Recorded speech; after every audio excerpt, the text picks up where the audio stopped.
Welcome, guys. We're back for another episode of The Lock-In, sponsored by Unibet Poker. I'm David Lappin, and I'm joined, as always, by the great and good Dara O'Kearney. Dara, we just inked another ambassador deal with the lovely people over at Unibet, our 7th consecutive contract. You wrote this week about how this makes us two of the longest-serving ambassadors for a single site. And you also put that in the context of your own career as someone who took up the game later in life than most. Can you elaborate a bit on that?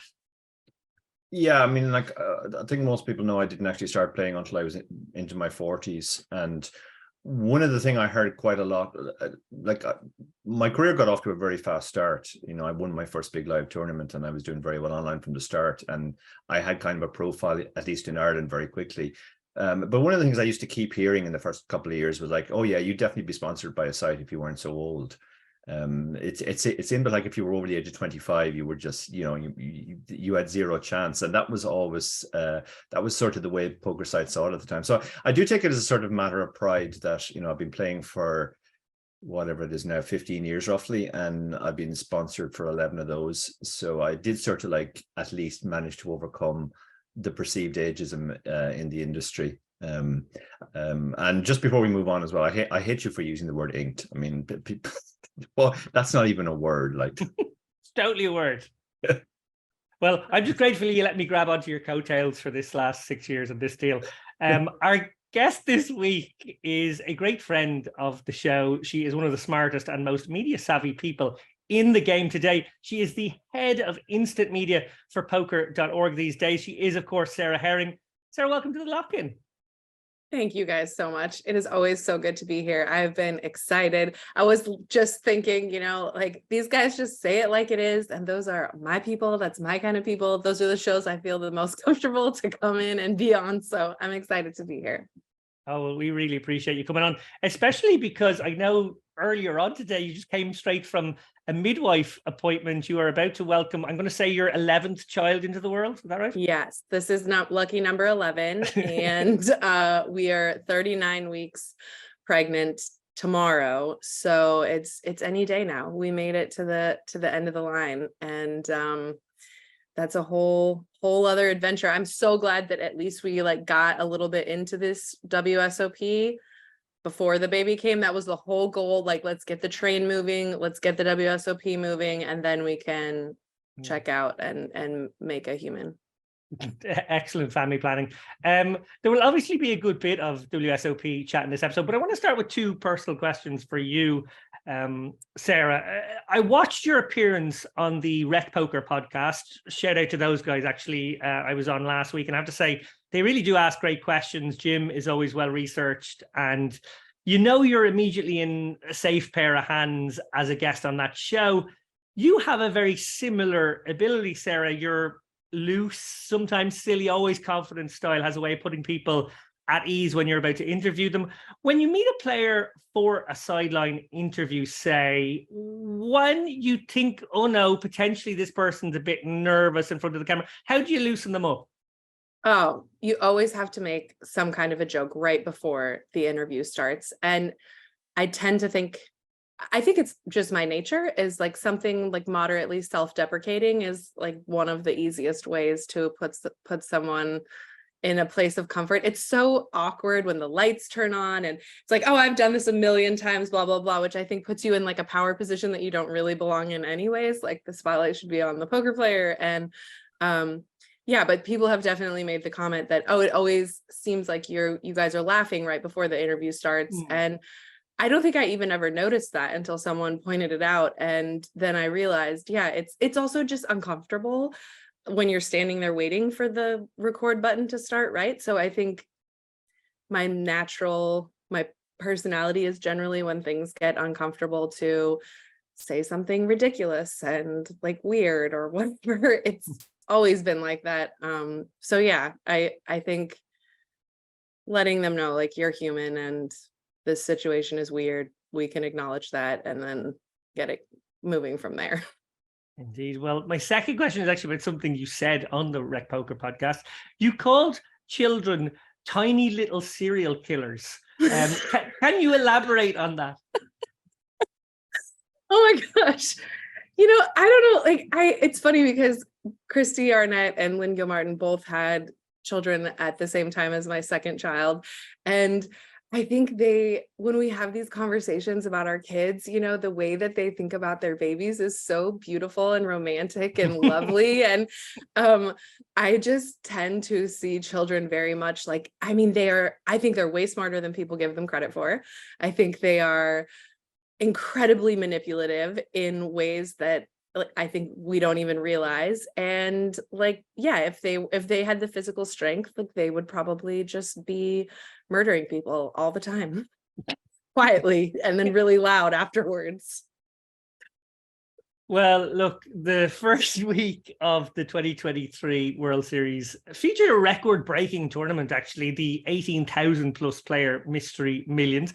Dara, I immediately thought of you and Barry's comments more specifically on how that format is fading away, apparently, when I saw that it broke records and ultimately, I think, bestowed $3 million prizes, 2 on bounty winners and 1 on the overall winner. You and he, of course, just published a strategy book on mystery bounty tournaments. Why is he wrong? And why the hell did he say that literally the day you guys published the book? Does he hate money? I mean, Barry's a decent writer, but he's terrible at most other things. Like he's a dreadful negotiator. He's the only person I've ever seen go into negotiation and get less than the other guy was willing to give him. And he's also just terrible. Like, what a terrible thing to say on literally the launch. That well, we bought out this book of mystery bounties, but to be honest, I think they're going to fade away. So there's no point in buying the book. I think essentially what's happening with mystery bounties, and this was the point I tried to make when Barry dropped that bomb, is that they are sort of like go big or go home. You can have a huge big event like the WSOP has successfully done, and people will get excited about it because you're giving away 1 million prizes. But if it's just like, a sort of a below the radar ho-hum side event with a mystery bounty component, it doesn't really work because the mystery bounties won't be very big. People will almost see it as an annoyance that there's this extra thing to think about. So I think that is the future of mystery bounties. This is going to be a big event every year, I think, for the foreseeable future, which is a reason why people should buy the book. But we'll probably see it at EPTs. I mean, I think stars have probably gone the wrong way about mystery bounties as well. They've started putting 2 or 3 into a festival. I think it's the kind of thing that there has to be just one big one every festival, and you kind of build up for that. And I also think, they have to stop allowing people to register right into the point at which mystery bounties come into play. That skews the whole thing too. But yeah, I think Barry got this wrong, but that doesn't surprise me. Well, also this week, the recently under fire Doug Polk made a deep run in the 64-player 25k heads-up event, ultimately losing the final to Chanrasi Kuhn. Congratulations to Kuhn, actually, who played out of his skin. I saw some of the highlights. He made some huge hero calls along the way. One thing I wanted to talk about, though, and I'd like your opinion on this one, Sarah, is Doug caught some heat for his celebratory lapse of honor when he won the semi-final after spiking a pretty dirty 2-outer versus Chris Brewer. Some people thought it was poor sportsmanship. What were your thoughts? Unpopular opinion, Sarah is always going to support more celebration, more shit talking, more all of the above. Like, I think if you are genuinely really, really excited, you should be running around going mad. And Chris Brewer has been doing this for a long time. He knows the game. Like, I would be shocked if he was super salty. And I also think we have to give room for players. And actually, this is why I really like the Mystery Millions type things also. It's like, again, we got to get players who are less professional players into the game. And I think one of the ways to do that is to show how fun and exciting it is and how wild the ride can be. Yeah, really well said. I have to say, I totally agree. And I did hear Chris Brewer say that he was completely nonplussed by Doug's celebration. He didn't mind at all, thought it was all part of it and good fun. And I think it is great to see somebody like Doug, actually, especially, who obviously is well off, be really excited about a win. I think we've maybe got too conditioned to thinking that those stoical responses are cool from these high stakes players. In reality, every reaction is fine. If you are stoical, then that's fine. If you're pumped and excited, want to run a lap, that's also fine. And I think it was great to see Doug get giddy in the way he did. Particularly coming off the back of 2 very expensive high-stake cash game streams where he did a lot of money. Maybe he was genuinely happy to bounce back a little bit. The big story of the first week was the double bracelet victory, of course, of Chad Eveslage, who has been around for well over a decade, always posting very solid results, but in the past 2 years has really gone stratospheric, winning 3 WPT titles, WPT high roller title, and now after this week, 3 WSOP bracelets too. Dara, put a run like this in context, but also talk about how Chad's emergence in the game has actually been kind of that of a gradual one. He sort of moved up the stakes incrementally. He's not a young hotshot exploding onto the scene. He's a man who has grinded, he's earned his stripes, and now is getting some big rewards. Yeah, he's an overnight success after 10 years, essentially. But I mean, it's obviously great for Chad, and I have no doubt that he's a great player and he has a genuine edge. But I mean, by far the biggest component of this sort of run is just it's a statistical outlier. You know, every time somebody goes on a run like this, you do get this sort of hype of like, oh, what they're doing is amazing, etc., etc. But in any set of random data, you will get these weird clusters. I mean, I remember about 10 years ago, a Spanish player won the 3 biggest tournaments on PokerStars on the same Sunday, and everybody was like, "Oh, this is the most amazing thing in the history of poker." And then I'm not sure we heard from that player again, or at least nothing on that scale. So there is a lot of marveling at randomness and variance, I think, when people look at tournament results. But I mean, I guess that's understandable as well, because as Sarah said, like, we're trying to sell this as something exciting, and this is definitely exciting. It's exciting to see somebody grind away for 10 years and then get the rewards. There's always a kind of a survivorship bias when we look at WSOP results, because we hear about all the guys who are getting great results. But I remember at the end of WSOP, one journalist listed about 200 big name players who had barely cashed an event. And that sort of indicated to you that, like, yeah, you hear about the success stories and you don't really notice the guy. You have the feeling that everybody's being successful and everybody's having an amazing series, but that's not the reality. You are literally just hearing about the winners. Yeah, no, you're absolutely right. A lot of people are going to do their bollocks over the next month, and we won't be hearing much peeps from them. Sarah, do you know Chad? Have you interviewed him over the years?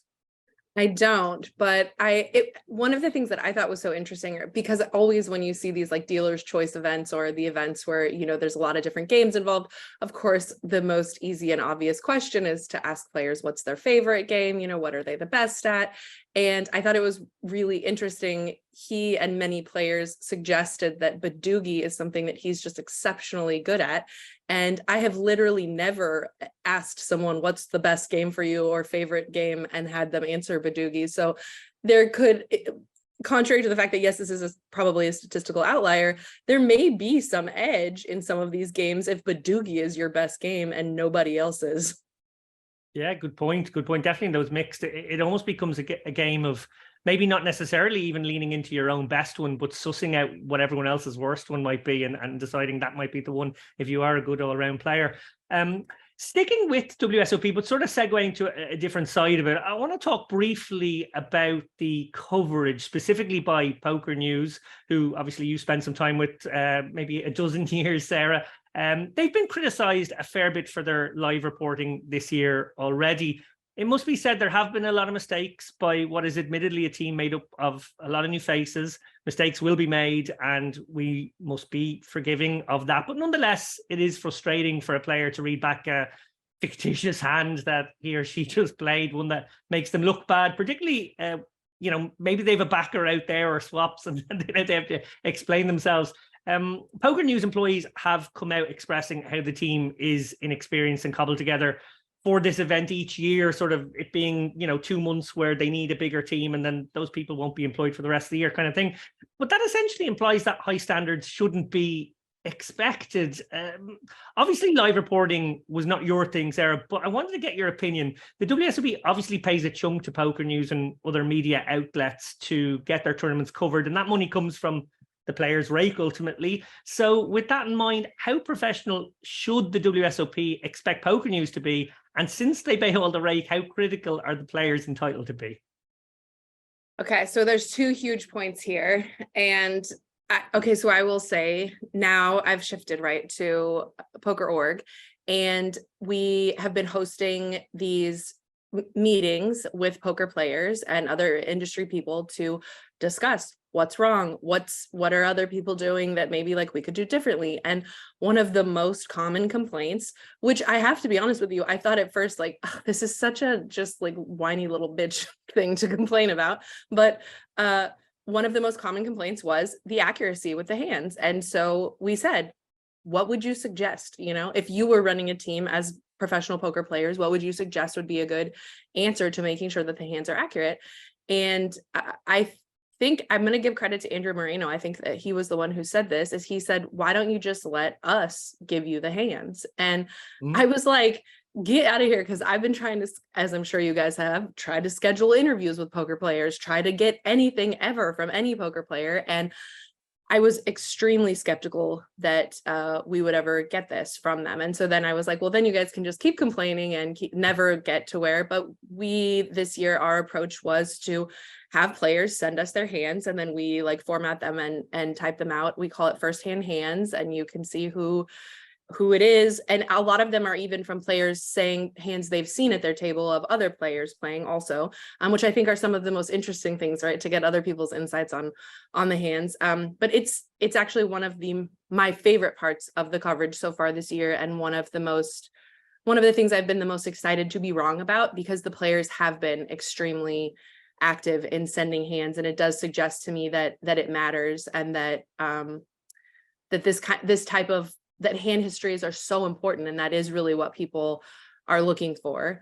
That being said, I also think a common misconception, and I'm not sure if this is even, I don't know if this is like confidential or not, but in other conversations, I've had people mention that the WSOP is paying Poker News. And from my experience there, I don't think the WSOP pays Poker News to do this. I think they do this for exclusivity, and you know, based on seeing some of the things that Drew Amato and other people and what our experience has been so far, this exclusivity is worth a lot. We're not allowed to be inside of the ropes, which is another reason why we've had to get very creative about, you know, how we're going to approach and cover things. But our photographers are only allowed to be inside of the ropes for 5 minutes every 30 minutes, which is extremely handcuffing. And I think basically the Poker News puts out a lot of money to cover this event, and I think they get exclusivity as a result. And I think they're in a really tough spot also in some ways, right? Like, it's a huge thing. They get a lot of traffic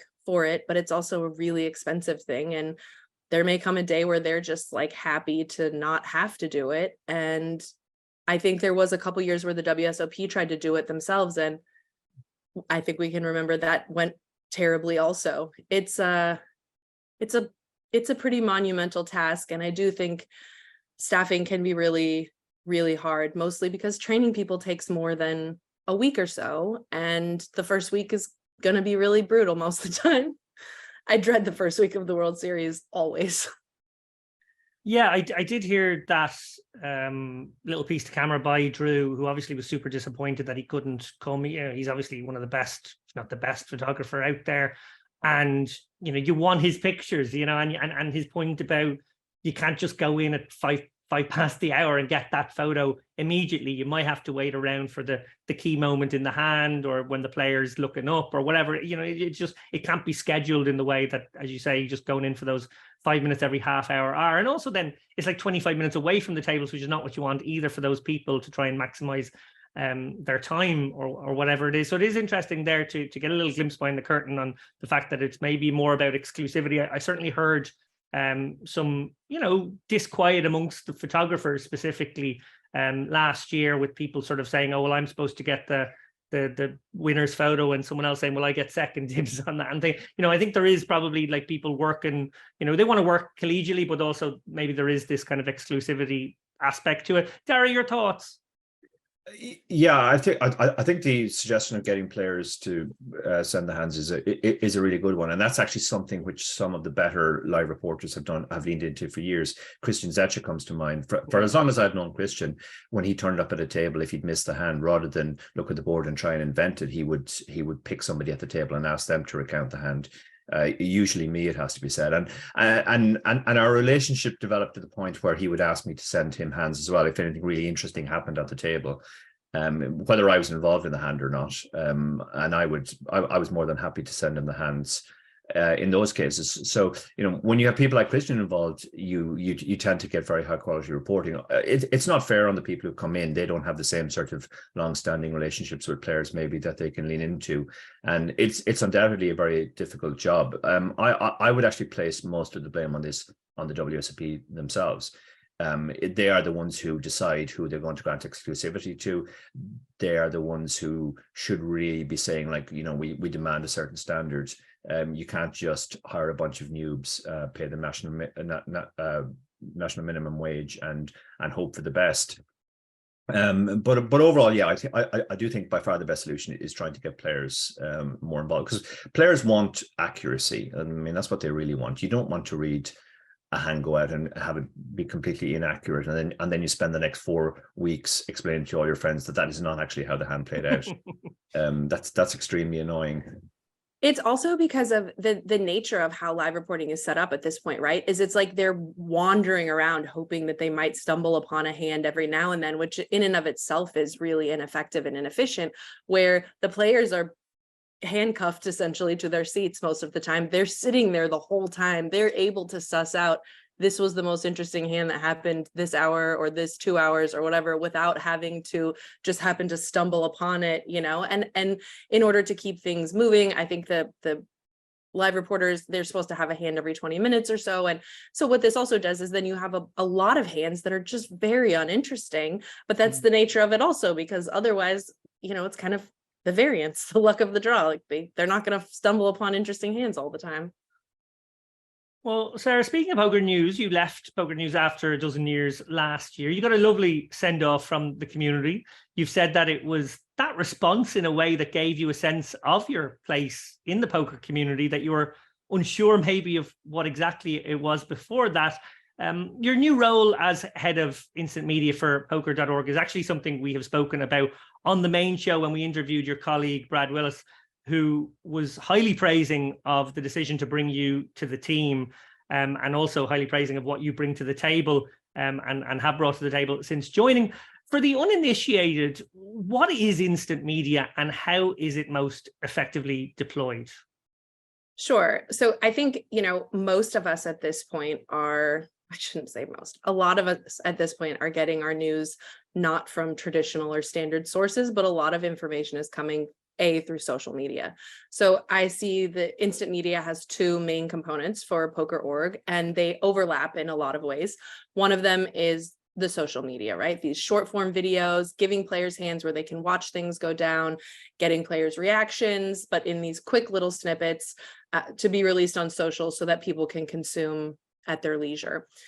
But the other thing was looking at live reporting as a community, what we currently see live reporting looking like, and that from my perspective, it was just not exciting enough and not visual enough. And, as a world, basically at this point, and the data completely supports, images, videos, memes, GIFs, the way that we communicate now is so different than just standard writing articles or writing hand histories. And I think actually, I think there's a huge place also for written pieces, and even for just writing.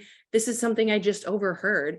But our InstantMedia coverage is our very own version of live reporting, which is attempting to, and I think doing a really good job right now of giving a 360-degree look of what it's like to be at an event. So you're getting the jokes you overheard while you were waiting in line in the bathroom. You're getting a quick snippet because Phil Ivey just got here, a little video. Phil Ivey, what do you got to say for this? We're getting hands. We just pieced together a really cool hand where, with Dan Shack, you're getting some of the moments that maybe aren't on the stream, but that are still very cool, and getting pieces from the rail. It's really about giving the live reporting coverage all the things that we want to consume as poker lovers. And ideally, I hope, and this is the direction we're trying to move and get the dev to move in this direction, that this will also be a place where people can respond, you know, so that people can like shoot in their gifts and say, oh man, that was a really poorly played, and just how we can use all the tools that we have to communicate now in poker.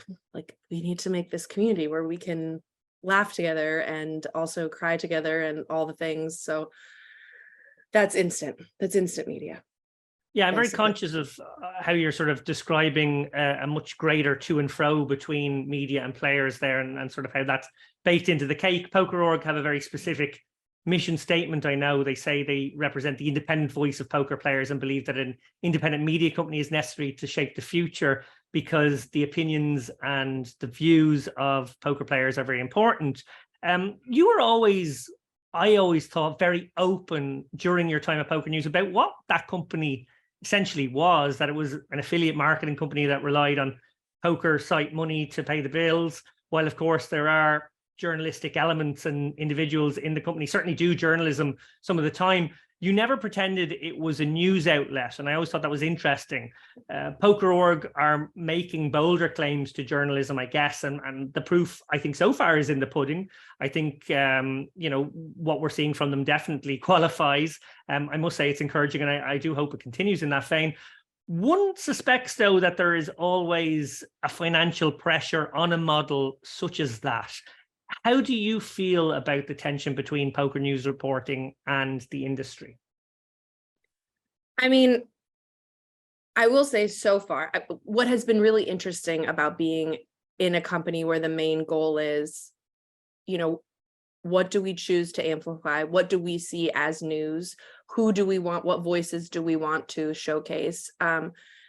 We have spent a lot of time and a lot of internal dialogue on, you know, what it means to really be a journalist and what it means to really be news. And there have been lots of stories where there was lots of fights, you know, internally, and, you know, lots of backlash internally also. And that has been one of the things that I have enjoyed the most about this experience, is hearing other people's perspectives and opinions about what our role is as curators, if you will, of news. And I think the concept of being the voice of players is something that gives us something always to go back to. So in the spots where we've had questions of, you know, is this something that should be covered? Are we making poker look bad? Which I personally hate. I'm always on the side of like, just tell the story, let the people decide. But being able to turn to the player advisory board, being able to turn to some of the most respected players, you know, and people in the industry and ask them, what do you think? Is this a story we should be telling? Are we being like, is this trashy? Is this good? Should we dig deeper? What are your thoughts? Really being able to turn it to the players has taken a lot of the burden, I feel like, off of us. And that also has been really new for me in my career. We've never really had that. It's always been, you know, some like corporate person telling us like, you can't say that, or like, you shouldn't do that. And that's been a big change. I have fear, of course, because I'm like, eventually we have to like make money, right? I love what I'm doing and I want this to continue. And so at some point, inevitably, right, there will be those moments of like, well, we have to tell this story and this person is paying us. And the dream is that, I mean, the concept and what we've been affirmed of over and over again is that will be baked into every contract that we make or do, is that like, this doesn't keep us from telling the stories. And so far, even the people, we've told some stories that we did get plenty of backlash for in potential clients, right? Potential future clients. And I think the thing with news, it's like, everybody knows, I think, who's behind it and where the money comes from. And I think that's the same with almost everything. You have to ask yourself, who paid for this? Even people like, it's in the data, it's in the science. Okay, who paid for the data? Like, who? Nobody works for free. Scientists don't work for free. You know, churches don't even work for free. Like, I don't know, you got to tell me who's paying for it somewhere, and like, what are their end goals? And that's going to come into almost every part of every industry, I think. Yeah, I think that's a really interesting take. I think very insightful as well. Dara, I know consuming poker news is a very, very, very small part of your overall poker diet, but we do talk a lot about, poker news coverage and, media coverage in general. And I know we've discussed Poker.org's emergence, and I suppose to be very blatant, we've definitely discussed on this show and other shows Poker News's deterioration. We certainly took issue with a couple of individual stories that they ran with, and also maybe just generally as well that the standards slipping there, the journalistic standards in so much as they have them there, slipping as well. Have you sort of done the same thing I've done and shifted towards Poker.org for the bit of news that you do consume? Yeah, very much so. And obviously that's a personal decision, but it's one I would encourage players if they do feel, that they're upset by the deteriorating poker news standards. Poker News are not the only show in town. You can try and get your poker news from somewhere else. I was very impressed by Poker.org, everything I've looked at, just the general approach to coverage. As Sarah said, it comes across that they're the player's voice. They're not trying to exploit the players for clicks. They're not trying to pick on individual players. They're not trying to make players look deliberately bad. They are essentially just sort of celebrating the player's role in poker, and the players are central to poker. They are the story. It's not the same as most sports where the money comes from the outside and therefore the participants have to sort of accept a certain amount of scrutiny, a lot of unfavorable. All of the poker, all of the money at the WSOP is contributed directly by the players, and they're paying the WSOP, and then the WSOP are using some of that money to organize coverage and all the rest of it. So it has to be remembered that the money is ultimately coming from the players. And when we took issue in the past with Poker News coverage of certain stories, I did make the point that I actually don't put most of the blame on Poker News. I put the blame on whoever is actually paying Poker News, essentially. And whether that's actual payment in monetary terms or it's payment in kind by giving them exclusivity, ultimately they should be the people saying this is an unacceptable level of coverage. We don't want lowest common denominator coverage. We don't want you picking on our players. That ultimately is a case of like whoever pays the piper picks the tune, and but it is tremendously refreshing to see somebody like Poker.org come on the scene and actually have that other perspective of it's not just about chasing clicks and what will get us the most views. We actually have a certain overall mission, which is to represent the player's voice. Yeah, and I think they have assembled a crack team, not just Sarah, but probably most of the best writers in the industry now work for them, and I think it really shows in the quality of coverage and those sort of dig a little deeper articles as well. It's not just that the words are better or it's a bit smarter, but it's just a little bit more researched and nuanced. I really appreciate it. Overall, going to change the subject now to what I think is a really, really unfortunate story in poker this week. It's pretty underreported so far, although it may, become more apparent to people as the news gets out. GGPoker have just partnered with YouTuber and podcaster True Geordie, the latest example of them looking into the dumpster behind PokerStars headquarters to find their next ambassador. 7 months ago, PokerStars shit can True Geordie, aka Brian Davis, issuing the following statement. We've terminated our contract with True Geordie with immediate effect. At PokerStars, we're committed to making poker as inclusive and accessible as possible and do not tolerate any comments or attitudes that don't align with our inclusive values.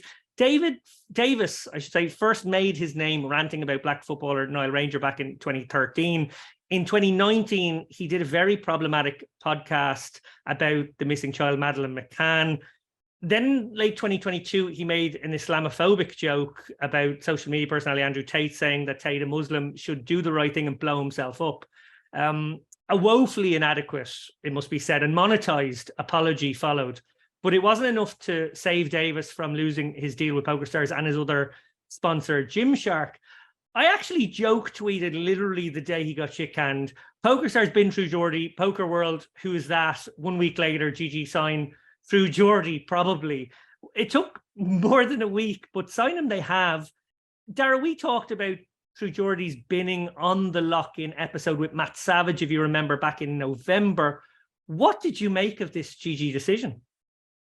To be honest, I wasn't too surprised, and leaving aside the whole, I don't want to preach from the moral high ground on this. I mean, GG have the right to hire anybody they think will boost their business.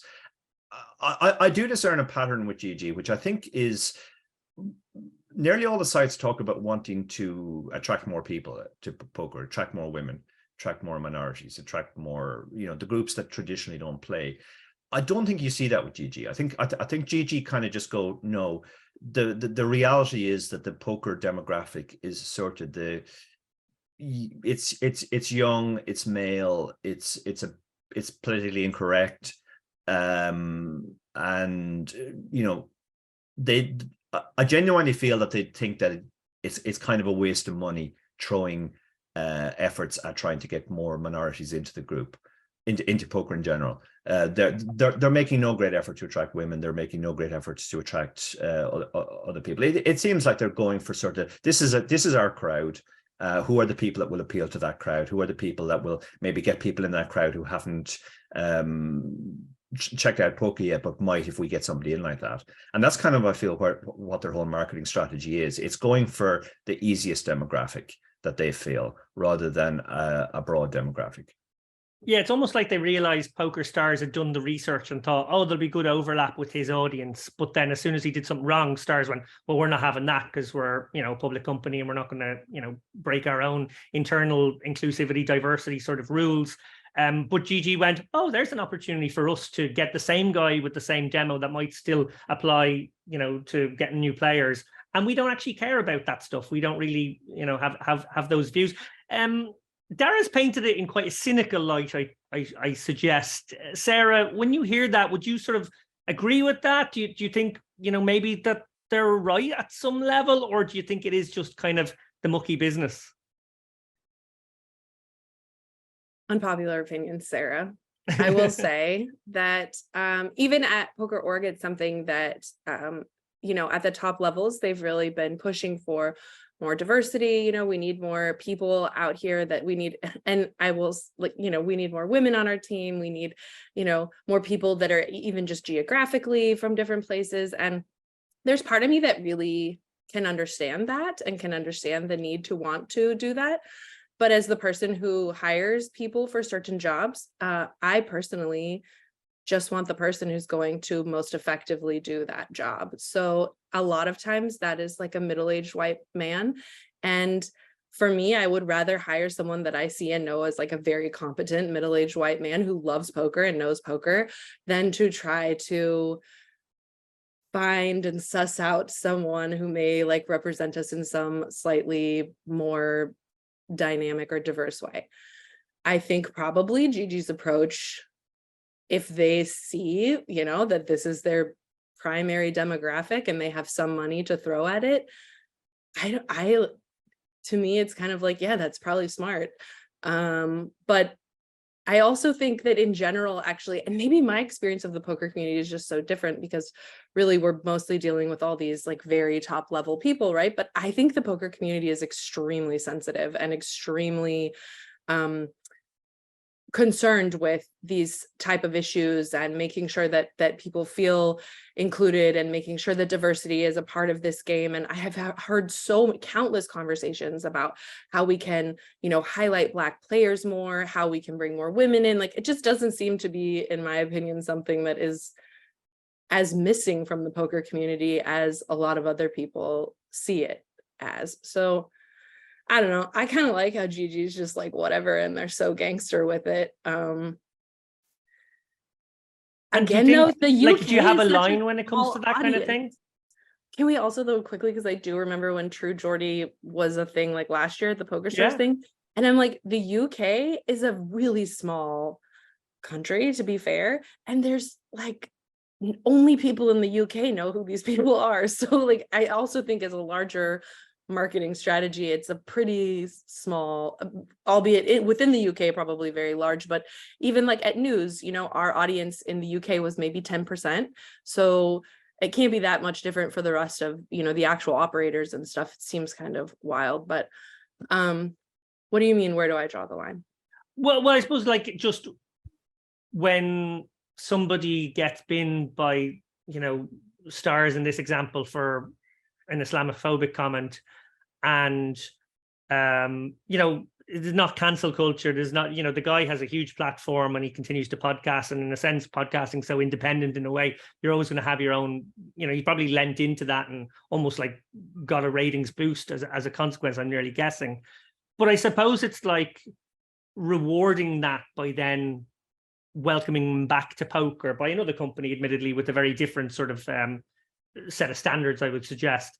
But like, is there a line where somebody should be just like once and for all, actually, do you know what? We just can't be having that.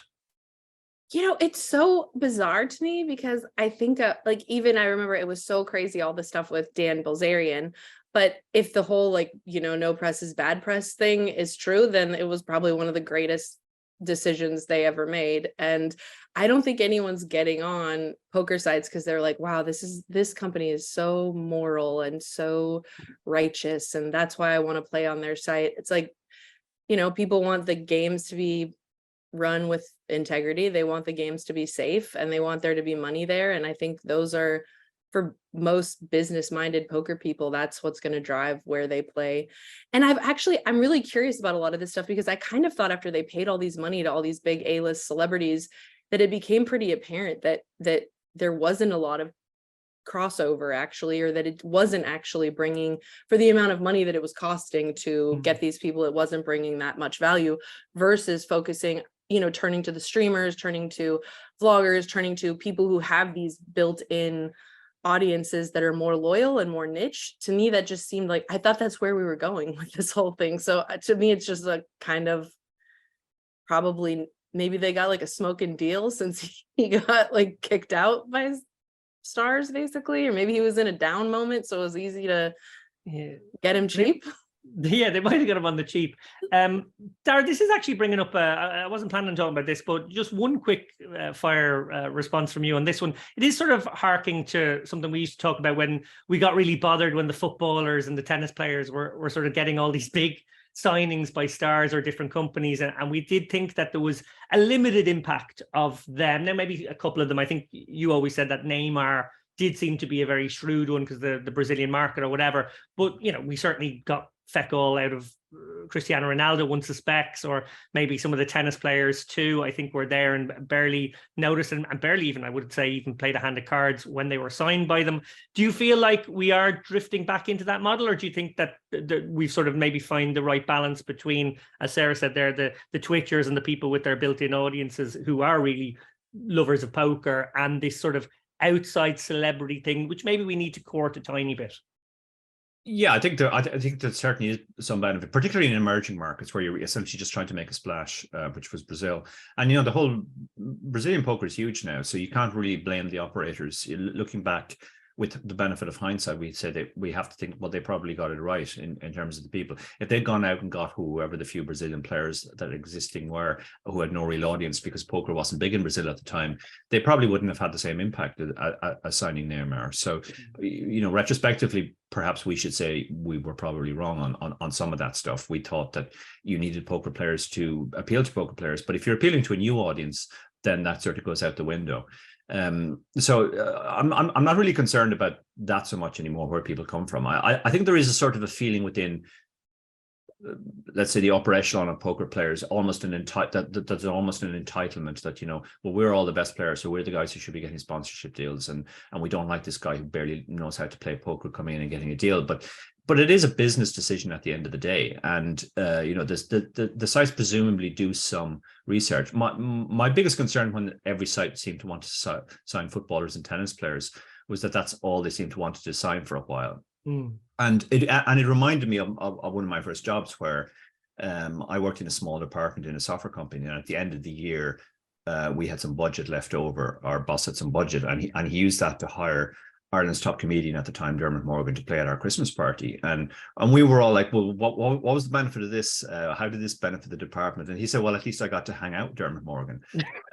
I often wondered how much of that, if you're the person in Stars who's in charge of signing people, and you have the chance to hang with Rafa Nadal or Neymar or insert random boring poker player here, like, what are your incentives?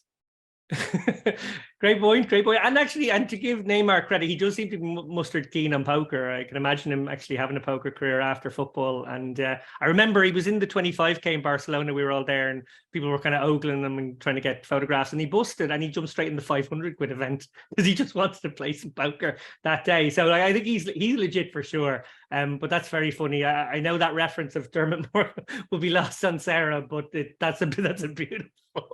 And like just encapsulation of Irish small-mindedness.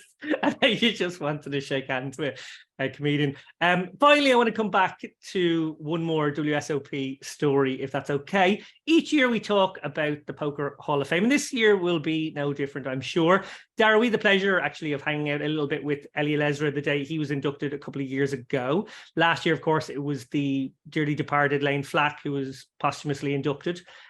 This year, there are certainly a few good candidates. The nominees who didn't get in last year are obviously in the mix again, along with a few others that I scribbled down here. This is my short list. I'm going to go to you first, Sarah. Josh Aria, Elke, Kathy Liebert, Mike Matisau, Lon and Norm, Michael Mizrahi, Matt Savage, Izai Scheinberg, Brian Rast. And then to that last year's list, I've also added Antonio Esfandiari, Ted Forrest, and Zino and Steve O'Dwyer as other maybe people that are in the picture somewhat. Any strong opinions on any of those? Would you add another name or two to that list? Or also, do you care at all about Hall of Fame stuff? I don't know. It's maybe not something that excites everybody. Oh, I love the Hall of Fame. I basically love everything that celebrates people and their accomplishments and careers, especially in this type of an industry, right, which is so obscure and nobody in your family knows what's going on. And I think the more we can celebrate each other, like, hell yes, absolutely.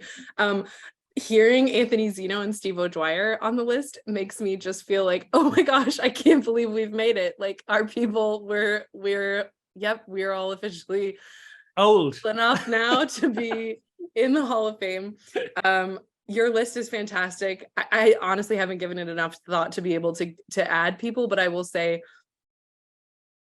I'm sorry, Izai Scheinberg. Why did I already think he was in? I think he must have been nominated for the last few years, and I just assumed he had made it in there. So, yeah, I mean, Izai Scheinberg, hands down, no question. That to me is just so. And maybe it's because of some of the actual qualifications. I get it, right? Like, theoretically, you're supposed to have like made money playing or have some like success playing or something, but I think we as a community can all overlook the guidelines in this spot and say, like, he's clearly someone who's had an impact on the game in a way that he's made some money as well. Yeah, no, for sure, he's made plenty of money, like just enough. But I'm trying to remember what exactly, you know, the guidelines or parameters are. And yeah, I think there's every single person on that list deserves to be in there, and it's mostly always just about deciding which year we like decide to put them in. I think, has Matt Savage been nominated 1 million times? He also isn't in yet? 1,000,007, I think. Yeah. Holy cow! Like, but I think you probably can't do. And see, these are the things, right? You can't do Izai and Matt in the same year because then you don't even really have like an official poker player in there. So they'll have to like, you know, battle it out. But all this is like they only let in one now, Sarah. I thought we had all finally agreed that we should let in one like industry person and one poker player. We did, but they didn't. One a year? Yeah. There's already like 15 people. We're all going to be dead by the time like half these people get on there. I do think it would be hilarious if Matt Savage just always was nominated forever and never got in. I think that like Leonardo DiCaprio or whatever until it finally happened. Like, he's got to be the Leonardo DiCaprio of poker. Let's go. Yeah, okay. And one a year. Yeah, I think it has to change because I think everybody I don't think I've heard anyone make the argument for why it should be one, and everyone thinks it should be two, or even like two with the caveat of a builder every second year. Or something like that as well. So yeah, I can't imagine it's going to be this for too much longer. Dara, we've had Mass, Lon, Norm, Steve O'Dwyer, Kathy Liebert on the show in the recent past. They don't make great additions. I personally did vote for Lon and Norm last night. Actually, I threw in my ballot. we saw a very strong case made by Brian Rast on this show, literally days after not getting it last year, where he very strongly made the case of like, you know, Lane was great, and I know he passed away and I'm very sad about that, but I still should have got in first. Who would you pick? And yeah, would you add anyone to the list? I certainly wouldn't add anyone to this. The list is far too long already. That's why we need more people getting in every year. Otherwise, the list is just going to grow every year as more people turn 40. I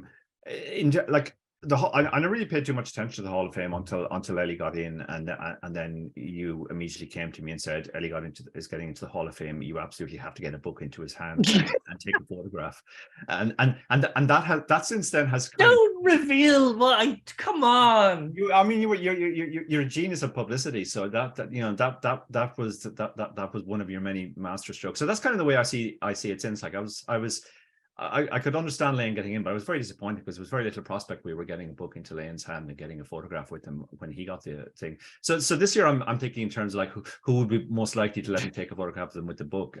So I'm glad to hear you voted for Lon and Norm. I could definitely see either of those gentlemen. I mean, Norm would probably do it very grumpily, and he might be standing on the book or tearing it up, but at least we get our picture. Matt Savage as well, like, you know, we've run into Matt a lot down the years. He's always been incredibly friendly.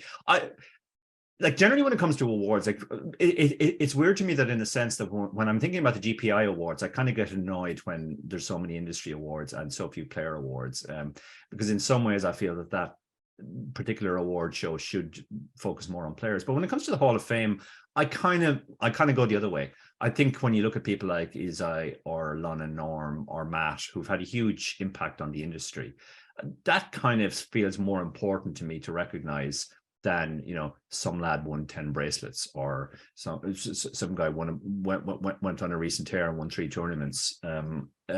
So I think when it comes to Hall of Fame, I do tend to favor more the people who've had a genuine impact on the industry. Also, can Lon and Norm be one? Because can we induct one year and leave the other one? Like they're just one, but they're two. Okay, good. Yeah. Well, that's my only shot is, as I said, hanging on to Dara's coattails. Not that I give in. 10 years from now, Dara, I'm going to hopefully just be dragged across the line with you two after we, you know, do some more stuff in poker. After you've written your like 15th book. Finally, because I can already hear my little serial killer in the background, and I don't know if that's audible on this tape right now. Before we go, I need to tell you all about a big announcement at Unibet Poker. We are going to have a much anticipated Unibet Open in Bucharest at the end of the year. And you heard it here first. We are going to smash the record for the biggest ever Unibet Open. I'm predicting 750 runners plus for this one. The event will be held at the Marriott Hotel in Bucharest, beautiful location, between November 29th and December 3rd. The main event is an 1100 buy-in. You can win a 2K buy-in hotel spending money package every Sunday on unibet.com. These are already smashing the guarantee and generating extra packages each week, adding to my reasons for why I think we're just going to knock this one out of the park. There are super satellites from as little as €1, so the client does offer lots of routes via the various qualifier 3 branches. Dara and I will be there, and we would love if you could join us too. On that note, it remains for me to thank our fabulous guest, Sarah Herring. Thank you. And I love Bucharest, and everyone go. You can eat for cheap and enjoy your life if you don't happen to make it. Come and bring your 11 children with you in December. We'd love to see you. Get on my flight with me. Get just have a few moments of what it's like. Dara O'Kearney, thank you very much as well. Thank you, David. Yeah, and you're welcome to continue to ride my coattails anytime you want. Thank you very much. I will. Take care, everyone.